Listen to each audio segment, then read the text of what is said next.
میرے والد ماجد کی آنکھ کا آپریشن کرنے کے لیے سرجنس آئے، گھر میں آپریشن ہوا، سرجنوں نے کہا کہ ہسپتال لے جانے کی ضرورت نہیں، آپ کے گھر کے ایک کمرے کو ہم ہاسپٹل بنا دیں گے، اسی کو اسٹیلائز کر دیں گے اور وہیں بابا کا آپریشن کریں گے، ان کو تکلیف نہیں دیں گے۔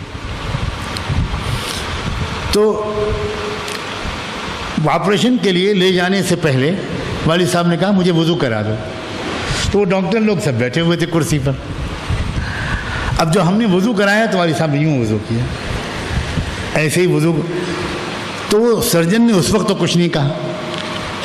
اس کے بعد آپریشن کے بعد فارغ ہو کے وہ بیٹھ گئے، 1-2 گھنٹے کے لیے رک گئے، تو مجھ سے کہا کہ یہ جو بابا نے ہاتھ دھویا، آپ نے ہاتھ دھلایا، یہ ایسے کر کے دھویا؟ ہم نے کہا ہم لوگ تو ہمیشہ ایسے کرتے ہیں۔ اس نے کہا آپ جانتے ہیں اس کی سائنٹیفک ریزننگ؟ آپ جانتے ہیں اس کے میڈیکل؟ میں نے کہا میں تو نہیں جانتا۔ انہوں نے کہا ہم لوگ ڈاکٹروں کو، سرجنوں کو میڈیکل کالج میں سکھایا جاتا ہے کہ جب مریضوں کو دیکھو یا آپریشن کرنے کے لیے او ٹی میں جاؤ تو اپنے ہاتھ جو دھو وہ کبھی ایسے مت دھونا، ہمیشہ ایسے دھونا، اس لیے کہ جراثیم اگر ایسے دھو گے تو اوپر سے نکل کر یہاں آئیں گے اور یہیں سے تم آپریشن کرو گے، تو ہو سکتا ہے ایک آدھ بیکٹیریا یہ مریض کو لگ جائے۔ اگر ایسے کرو گے تو سارے جراثیم نیچے گر جائیں گے، اور آپریشن میں استعمال یا کھانے پینے میں یہ حصہ ہوتا ہے، تو جراثیم سے محفوظ ہو جاؤ گے۔ یہ طریقہ کس نے آپ کو سکھایا؟ ہم نے کہا پروفٹ محمد صلی اللہ علیہ وسلم۔ اس نے کہا کہ میں اگلے ہفتے میڈیکل کالج میں انٹرنیشنل کانفرنس ہو رہی ہے، آپ کو اس لیکچر میں آنا ہوگا، میں وہاں اس اپنے لیکچر میں حضرت محمد کی اس بات کا حوالہ دوں گا، اور آپ مجھے لکھ کر دے دیجئے حوالہ کہ کہاں حضرت محمد نے کہا ہے۔ ایک نان مسلم سرجن، ایک ہندو ڈاکٹر، بین الاقوامی شہرت کا آئی سرجن، اس نے یہ انداز اختیار کیا۔ تو ہم اگر بتائیں لوگوں کو نا، تو میں تو بہت معمولی چیزیں بتا رہا ہوں، ابھی میں نے کلی کے تذکرہ نہیں کیا، کلی کے کتنے طبی فائدے ہیں، سائنٹیفک فائدے ہیں۔ ناک میں پانی ڈالنا اور ناک سنکنا، دنیا کی کسی قوم کے پاس یہ طاقت، یہ مذہبی عمل نہیں ہے۔ یہ ہزاروں بیماریوں سے چھٹکارا دلاتی ہے کلی بھی، اور ہزاروں بیماریوں سے محفوظ رکھتا ہے ناک میں پانی ڈالنا۔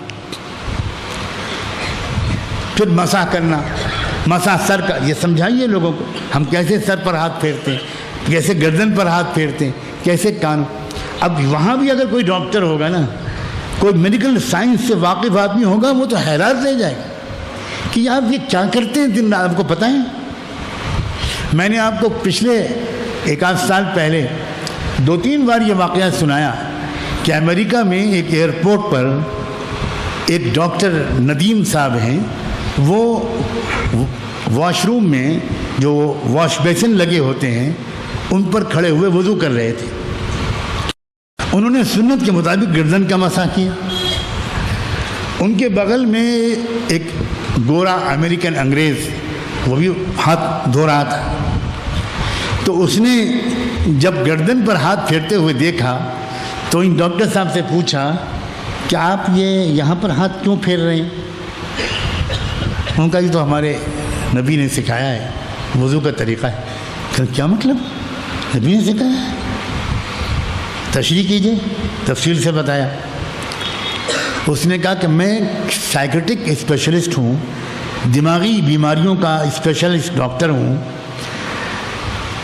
ہمارے ہاں یہ پڑھایا جاتا ہے، ہماری سائنس کا یہ یقینی طور پر تحقیق ہے کہ ساری رگیں جو دماغ کو جسم سے ملاتی ہیں وہ گردن کے پچھلے حصے سے گزرتی ہیں، اور ان میں خون کے دوران کی وجہ سے بہت ہیٹ آ جاتی ہے، گرمی آ جاتی ہے۔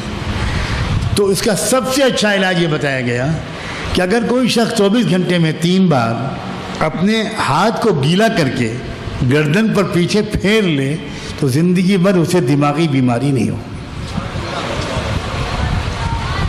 اب آپ سوچو ذرا، یہ چیزیں ہیں، ہم کھولیں تو ذرا۔